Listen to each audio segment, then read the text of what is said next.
Hello दोस्तों, नमस्कार। मैं अपने चैनल समर जीएस पर आपका स्वागत करता हूं। तो आज हम 16 सितंबर से संबंधित जितने भी करंट अफेयर्स के प्रश्न हैं उनके बारे में चर्चा करेंगे, जो हमारे आने वाली एग्ज़ाम्स के लिए काफ़ी इम्पोर्टेंट होंगे। तो कृपया वीडियो को पूरा देखें और लाइक शेयर सब्सक्राइब ज़रूर करें और अपने दोस्तों को ज़रूर शेयर करें। तो हम बढ़ते हैं, तो देखते हैं। हम पहला क्वेश्चन है कि गौतम अडानी बने दुनिया के दूसरे सबसे अमीर व्यक्ति। अगर बात करें गौतम अडानी की, तो ये दुनिया के सबसे दूसरे अमीर व्यक्ति बन गए। इन्होंने जेफ बेजोस को इन्होंने जेफ बेजोस को पीछे छोड़ दिया है। अडानी ग्रुप के अध्यक्ष कौन है? गौतम अडानी, जो अमेजोन के जेफ बेजोस को पछाड़कर दुनिया के सबसे दूसरे अमीर व्यक्ति बन गए हैं। अगर बात करें, वह अब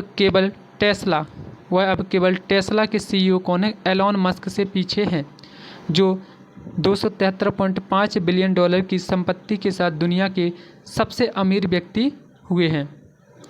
फोर्ब्स की रियल टाइम बिलियनियर्स लिस्ट के अनुसार 16 सितंबर 2022 तक अडानी की कुल संपत्ति 155.7 डॉलर मिलियन है, जो 5.5 बिलियन डॉलर या लगभग 4% तक बढ़ी है।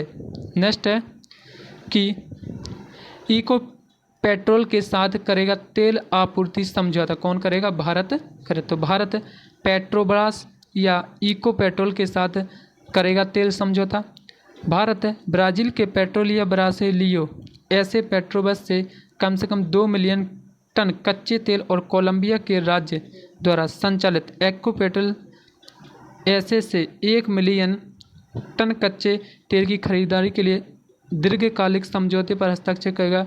अगर इसकी बात करें तो यह इम्पोर्टेंट क्वेश्चन है कि भारत दुनिया का तीसरा सबसे बड़ा तेल आयातक देश है। दुनिया का तीसरा सबसे बड़ा तेल आयातक देश कौन है? भारत है, जो हमारे आने वाली एग्जाम्स के लिए काफ़ी इम्पोर्टेंट है। नेक्स्ट है कि नितिन गडकरी ने किया ग्वालियर में 7 राष्ट्रीय राजमार्ग परियोजना का उद्घाटन। मध्य प्रदेश में केंद्रीय सड़क परिवहन और राजमार्ग मंत्री कौन है? नितिन गडकरी ने ग्वालियर में 1128 करोड़ रुपए से अधिक की लागत वाली 7 राष्ट्रीय राजमार्ग परियोजना का उद्घाटन और शिलान्यास किया है। इन्होंने इन परियोजनाओं की कुल लंबाई 222 किलोमीटर है। 6 लेन के आगरा ग्वालियर ग्रीनफील्ड एक्सप्रेसवे को यमुना एक्सप्रेस से जोड़ा जाएगा। ठीक है। नेक्स्ट है कि धर्मेंद्र प्रधान रामकृष्ण मिशन के जागृति कार्यक्रम का नया शुभारंभ किया गया है। किसने किया? धर्मेंद्र प्रधान ने किया है। 15 सितंबर 2022 को केंद्रीय शिक्षा मंत्री कौन है? धर्मेंद्र प्रधान ने 1 से 5 तक के छात्रों के लिए रामकृष्ण मिशन के जागृति मिशन का शुभारंभ किया है। इन्होंने यह राष्ट्रीय शिक्षा नीति NEP 2020 के दर्शन के अनुरूप बच्चों के समग्र व्यक्तित्व विकास को सुनिश्चित करने वाले की दिशा एक पहल है। रामकृष्ण मिशन के आगे संस्थापक की बात करें तो कौन है? स्वामी विवेकानंद है। इनकी स्थापना कब हुई थी? तो 1897 में हुई थी। तो रामकृष्ण मिशन की स्थापना कब हुई थी? 1897। और संस्थापक कौन है? स्वामी विवेकानंद हैं। अगर बात करें इसका मुख्यालय तो कहाँ पर है? बेलूर मठ, पश्चिम बंगाल में मुख्यालय है। रोजर फेडरर ने टेनिस से संन्यास की घोषणा की। 20 ग्रैंड स्लैम एकल खिताब विजेता और महान टेनिस खिलाड़ियों में से एक रोजर फेडरर ने पेशेवर टेनिस से संन्यास की घोषणा की है। सितंबर 2020 में होने वाला लेबर कप, कौन सा कप? लेबर कप उनका अंतिम ATP टूर्नामेंट होगा। 8 खिताब इनकी 2003 से 7, 2009, 2012 और 2017 जीत चुके हैं। फेडरर विंबलडन के सबसे सफल खिलाड़ी हैं। उन्होंने आखिरी बार 2018 के ऑस्ट्रेलिया ओपन में ग्रैंड स्लैम जीता था। ठीक है। नेक्स्ट है कि जोआयो लोरेंको फिर से अंगोला के राष्ट्रपति के रूप में चुने गए हैं। ठीक है। अगर बात करें अंगोला के राष्ट्रपति के रूप में कौन चुने गए, तो वो हैं जोआओ लोरेंको। 15 सितंबर 2022 को जोआओ लोरेंको ने अंगोला के राष्ट्रपति के रूप में दूसरे कार्यकाल के लिए शपथ ली है। अगर बात करें अंगोला, तो अंगोला की राजधानी क्या लुआंडा है। ठीक है, इंपॉर्टेंट है कि अंगोला की राजधानी क्या है लुआंडा है। सिर्फ ये 2 क्वेश्चन इसमें इंपॉर्टेंट थे। नेक्स्ट है कि विश्व ओजोन दिवस कब मनाया जाता है। अगर बात करें विश्व ओजोन दिवस की, तो 16 सितंबर को विश्व ओजोन दिवस मनाया जाता है। विश्व ओजोन दिवस हर साल 16 सितंबर को ओजोन परत के क्षरण के बारे में लोगों में जागरूकता फैलाने और इसे संरक्षित करने में संभावित समाधान खोजने के लिए मनाया जाता है। ओजोन परत पृथ्वी के लिए एक प्रकार की ढाल के रूप में कार्य करती है। इसकी पारिस्थितिकी के संरक्षण के लिए महत्वपूर्ण है। इसी दिन 1994 में संयुक्त राष्ट्र महासभा द्वारा की गई थी। इस दिन की स्थापना किस दिन की, ओजोन परत दिन की स्थापना अगर बात करें तो 1994 में संयुक्त राष्ट्र महासभा द्वारा की गई थी। अगर बात करें 2020 की थीम तो क्या है, पृथ्वी पर जीवन की रक्षा करने वाला वैश्विक सहयोग।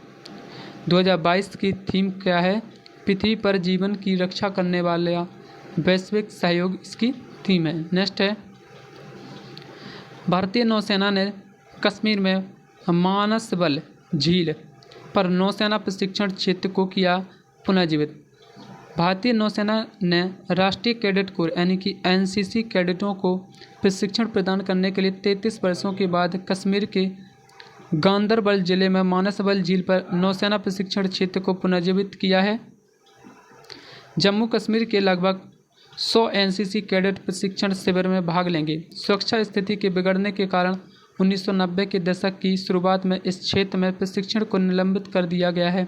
अगर बात करें एनसीसी की, तो इसकी स्थापना कब हुई थी, 1948 में हुई थी। और संस्थापक कौन है, एच.एन. कुंजरू। कौन है संस्थापक, एच.एन. कुंजरू हैं और स्थापना भई थी 1948 में।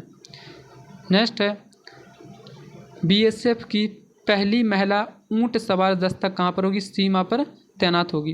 तो बीएसएफ की पहली महिला ऊंट सवार दस्ते को राजस्थान और गुजरात, कहाँ पर, राजस्थान सीमा और गुजरात सीमा पर, भारत पाकिस्तान सीमा पर तैनात किया गया है।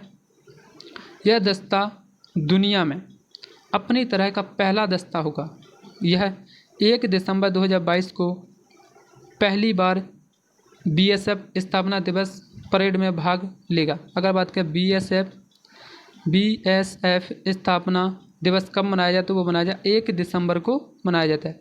बीएसएफ भारत का प्राथमिक सीमा रक्षक बल है। इसकी स्थापना 1965 में हुई थी। अगर बात करें महानिदेशक की, तो कौन है, पंकज कुमार सिंह है और मुख्यालय कहाँ पर है, नई दिल्ली में है।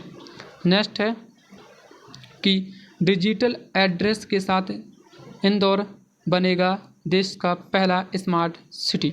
तो डिजिटल एड्रेस के साथ इंदौर बनेगा देश का पहला स्मार्ट सिटी। मध्य प्रदेश के इंदौर शहर ने पूरी तरह से डिजिटल एड्रेसिंग सिस्टम को लागू करने के लिए फर्म पता नेविगेशन के साथ एक समझौता ज्ञापन पर हस्ताक्षर किए हैं, जो ऐसा करने वाला भारत का पहला शहर बन गया है।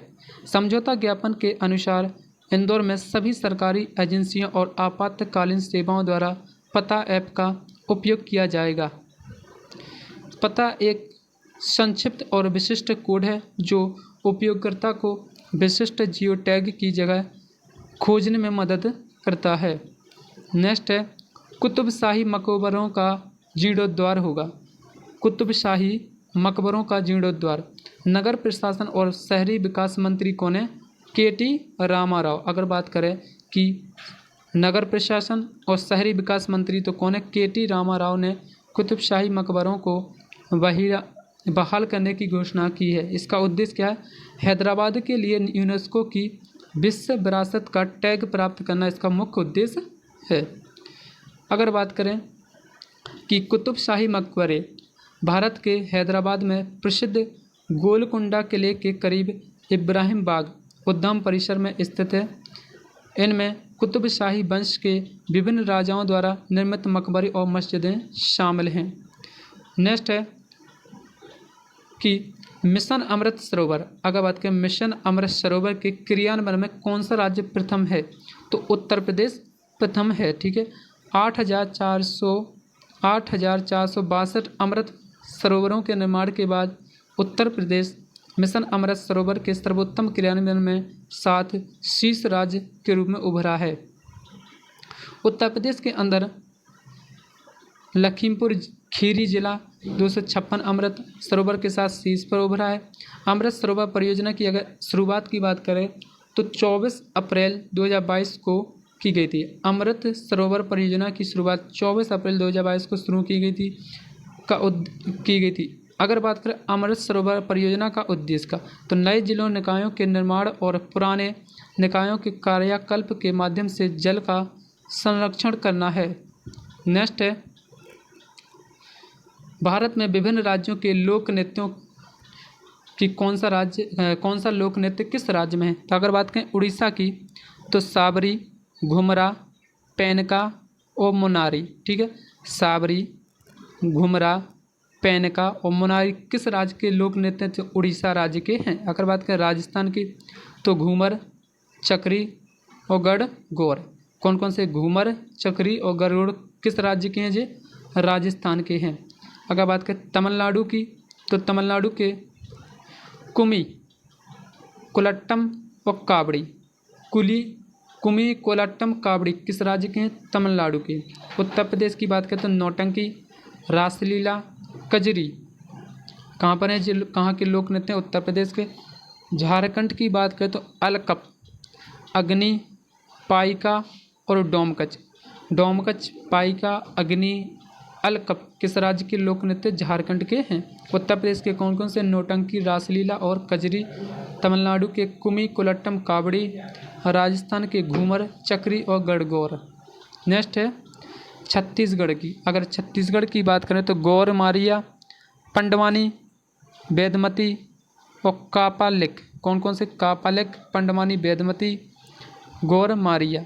मध्य प्रदेश के जाबरा, मध्य प्रदेश के लोक नृत्यों की जबारा, मटकी, आड़ा और सैल भदौनी। ठीक है, तो सैल भदौनी, आड़ा, मटकी, जबारा जी कहाँ के हैं, मध्य प्रदेश के हैं। नेक्स्ट है, अगर बात करें आंध्र प्रदेश के तो कुचिपुड़ी, भामाकल्पम, कोलट्टम, भामाकल्पम और कुचिपुड़ी किस राज्य के हैं, आंध्र प्रदेश राज्य के हैं। असम की बात करें तो बिहू, महारस, खेल गोपाल या कली गोपाल। बिहू, महारस, खेल गोपाल या फिर कली गोपाल भी कह सकते हैं। उसके बाद बिछुआ, तो बिछुआ, महारस, बिहू और खेल गोपाल कहाँ के हैं, असम राज्य के हैं। बिहार की अगर बात करें तो बखो बखेन, कौन सा, बखो बखेन कहाँ का लोक नृत्य है, तो वो कहाँ का है, बिहार का। जाट जटन, बखो बखेन, जाट जटन, बखो बखेन, जाट जटन कहाँ का है, बिहार का है। अगर गुजरात की बात करें तो गरबा भवाई कहाँ के, गरबा भवाई गुजरात राज्य के लोक नृत्य हैं। हरियाणा की अगर बात करें तो झूमर, फाग और दाप। झूमर किस राज्य का, हरियाणा का। अगर बात करें दाप है तो दाप कहाँ का है, हरियाणा राज्य का लोक नृत्य है। हिमाचल प्रदेश में झोरा, झरही, धामन और महासू। कौन कौन सा, महासू, धामन, झरही, झोरा कहाँ का, हिमाचल प्रदेश का है। जम्मू कश्मीर की अगर बात करें तो राउफ, हिक्कत, दमाली।